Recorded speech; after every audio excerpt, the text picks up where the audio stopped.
I am 17. 22. 18. I'm 15 and I live in Dallas, Texas. I think people in my generation are less tolerant to blatant racism. Kids nowadays tend to grow up thinking that the problem's in the past. I don't see color. It feels bad to know that I am better off because I was born this way. I would be in jail if I wasn't white. Hello, are you a person of color looking to get a loan, a job, or avoid police harassment? Please call the 1-800 White Man Privilege Hotline now.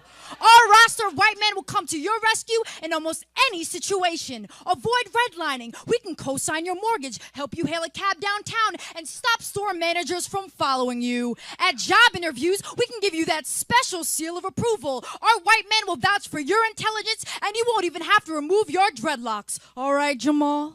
I did want to preface this by saying that I am not a Muslim. I'm not any religion at all.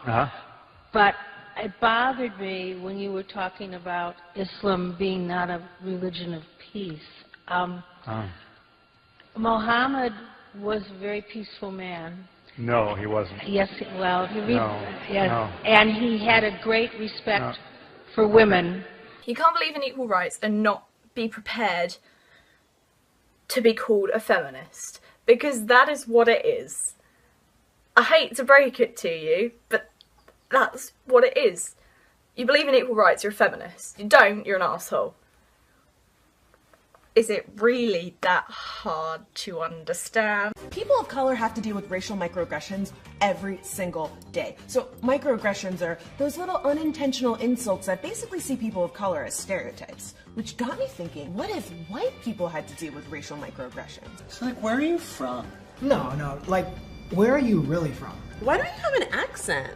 Like a Swedish accent. You know, your English is really, really good. It's like I can't even tell you have an accent or anything. I don't have an accent. No, that's what I'm saying. You don't speak Gaelic? You don't speak German? Can you say a curse word in European?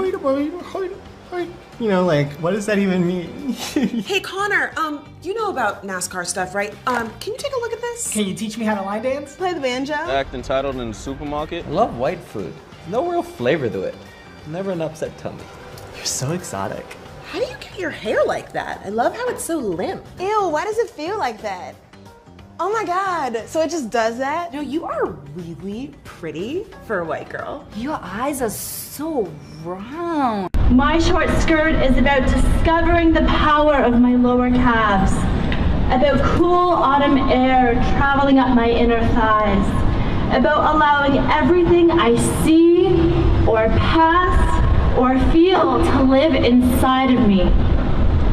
My short skirt is not proof that I am stupid or undecided or a malleable little girl. Countries far from equal. We gonna take action. We want our rights. You know we want them. You know we want them. You know we want them more for our girls. 19th Amendment, Seneca Falls Convention. We aren't your women.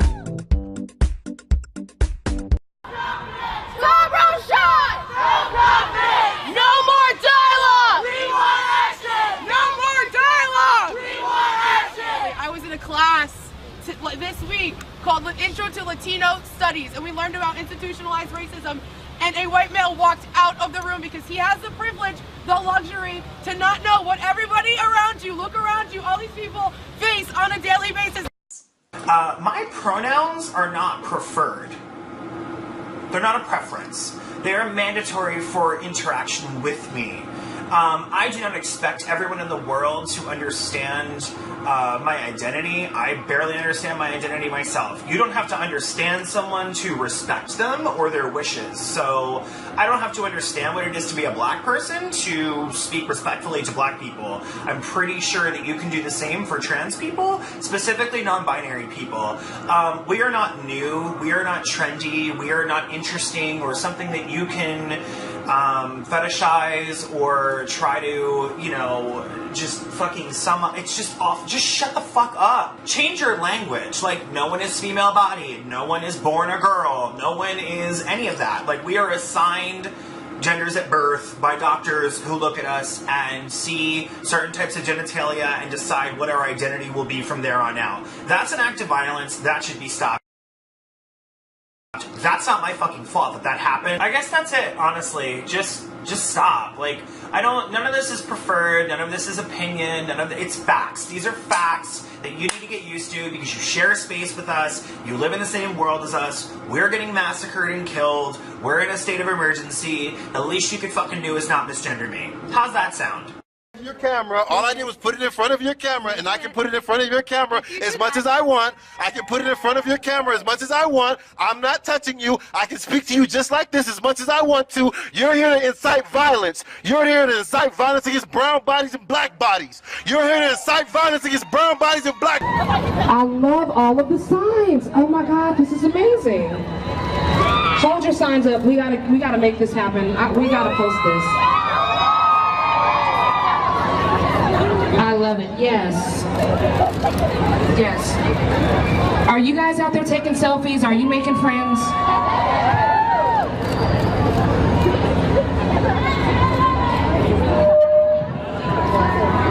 No problem. Try calling white people white.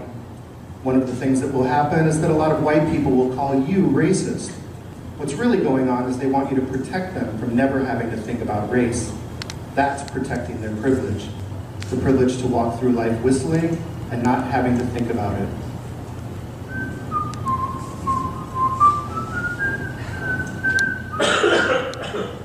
I have a white friend who said to me one time, "How often do you think about your race?" I told her maybe 3-4 times a week. I thought I was being honest with myself, admitting that I sometimes think about race. Then she said, "See that black guy over there? How often do you think he thinks about race?" The ideology of whiteness as status utterly envelops us, Europeans, in its poisonous embrace. We cannot escape its cocoon. Rather, we carry whiteness with us like a charm that protects us from harm, shields us from impact as we dive from the known to the unknown, parachute from one spot on the globe to another as immigrants, tourists, or do-gooders abroad. The poison of white supremacy we ingest with our mother's milk lingers. Excuse me, everyone.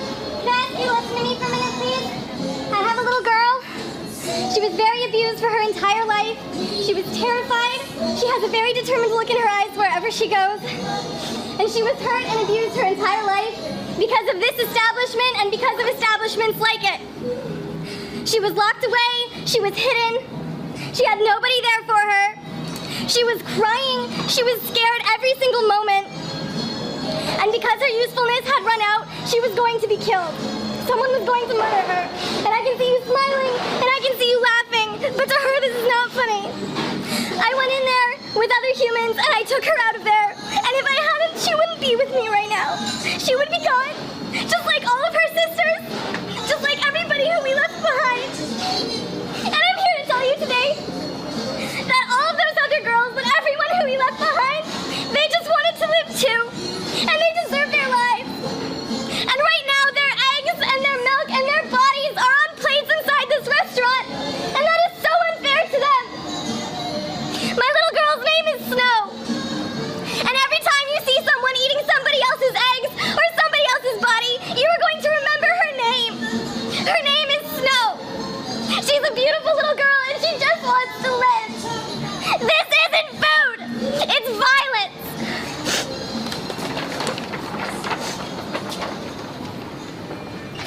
It's not food. I made this post in response to a person who denied their thin privilege and essentially called me an angry fat bitch. I might be fat, and I might be angry, and I might be a bitch, but thin privilege is a real thing. Thin women can be made to feel shitty but they do not experience institutional, cultural, or individual oppression because of their size. They may be called twig thin, but they will never be made to pay for 2 airplane seats. They will never be made to be a symbol of grotesqueness, of laziness, of general unsexualness. They will never be seen as undesirable and used as a symbol for that. Their bodies will be seen on magazine covers, their bodies will be seen in the media, they will be equally represented and held as the standard for beauty. Fat women don't get that. I don't see people like me in the media, and when I do, it's watching Pitch Perfect when Rebel Wilson says, "I'm horizontal running," because apparently fat people are incapable of being active. Which, I don't know, that's not true for me. I don't think it's true for a lot of fat people. Western University makes sure all its students are included by providing signs like this around campus. Places labeled as safe spaces let everyone passing by know they are entering a place where everyone is accepted and welcomed for their age, ethnicity, sexuality, gender, and other factors. We all have more to learn when it comes to safe spaces, but we're doing our absolute best and welcome people of all walks of life into that space. Worry for my child who is transgendered, and for other students who speak up, and even for the ones who don't, but who are simply not white or cisgendered, or are in some other way at the edges of society. What happens when armed police confront them during a protest or action? Stop letting this generation take advantage of you. They've mortgaged your future. They're crippling you with debt.